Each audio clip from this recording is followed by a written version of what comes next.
بصوا الناس اللي كانت بتسالني على بذور الشيا اهي، انا بجيبها بالكيلو. الكيلو فيها ب 280، معرفش بقى هي انواع ولا ايه، بس ده انا بجيبها بالكيلو كده ب 280 جنيه. وريتهولكوا في الصور بتاعت المشتريات. فانا بجيبها بفضيها ببرطمان، بجيب ربع كيلو كده بفضيه ببرطمان واستخدم منها زي ما انا عايزه. بسيبها فين؟ بسيبها بره الثلاجه عادي. دي عشان الناس اللي كانت بتسالني طب بتعملي بيها ايه؟ بعمل بيها بودنج، بشربها كده على ميه. بس لازم تكون منقوعه، لازم تكون منقوعه، وتسيبوها كده منقوعه في التلاجة، وهنعمل بيها بودنج حلو جدا. وعملنا بيها حاجات كتير قوي هتلاقوها على الصفحه برده. تمام.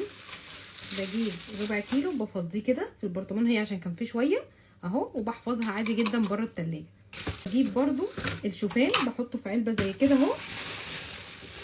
بجيب الشوفان بالكيلو، ده الكيلو فيه ب60 جنيه، فبجيب نص كيلو زي كده برده بفضيه في العلبه، وبحتفظ بيه برده.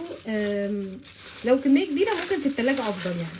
وبطحنه، بطحن منه كميه وبشيلها في التلاجة. بستخدمها لدقيق الشوفان، بيبقى دقيق شوفان بستخدمه في حاجات كتير برده. بس بجيبه شوفان زي كده اللي هو الحبه الكامله. تمام. بجيب النص كيلو بفضيه بالشكل ده زي ما انتم شايفين